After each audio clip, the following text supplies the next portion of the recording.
Da li ste znali da se baš u novembru krije jedna od najvećih tajni uspješnog povrtlarstva? Dok većina ljudi misli da je sezona gotova, pravi baštovani tek tad počinju da rade. A vi ako ostanete do kraja videa, saznaćete koje biljke mogu dati ogroman rod već u proljeće, bez posebne brige.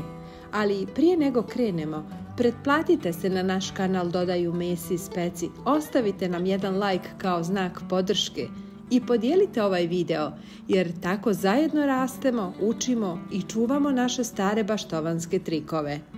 Hajde sada da otkrijemo šta možete posijati u novembru i zašto je to pravi pogodak. Bijeli i crveni luk srebrenac. Ne voli ekstremne vrućine, ali obožava hladnoću.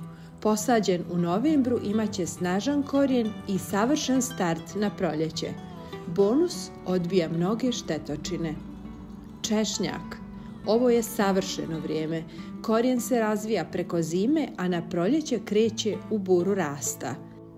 Češnjak će biti zdraviji, snažniji i otporniji na bolesti nego kod kasnije sadnje.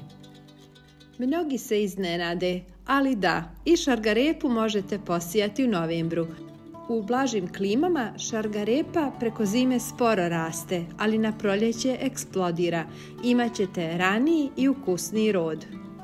Zelena salata. Otporna je na hladnoću i ne traži mnogo sunca.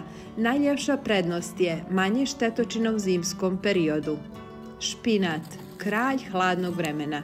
Arome su bolje, listovi deblji i hranjivost je veća. Savršen izbor za sve koji žele vitamin bombe u proljeće. Rukola. Raste bez brige, brzo i ukusno. Super hrana sa veoma malo napora. Prasa ili poriluk. Podnosi mraz neočekivano dobro. Što je hladnije, to je prasa slađa. Rani krompir u toplijim područjima. Ako imate blagu zimu, ovo je vaš tajni adut. U rano proljeće već je spreman za vađenje. Zašto je novembar savršen? U novembru je manje bolesti i štetočina, biljke se jače ukorjenjuju, zimska vlaga radi umjesto vas, a u proljeće rod stiže mnogo ranije. Podijelit ću sa vama i jedan mali trik za uspjeh. Prije sadnje u zemljište umiješajte pepeo i malo komposta. Tako ćete dobiti bogat, rastresit i hranjiv supstrat koji biljke obožavaju. U sljedećem videu otkrivam vam najbolju zimsku zaštitu biljaka koju skoro niko ne koristi, a pravi je spas od izmrzavanja. Zato ostanite s nama, pritisnite like, pretplatite se na kanal i ne propustite ove važne sadržaje.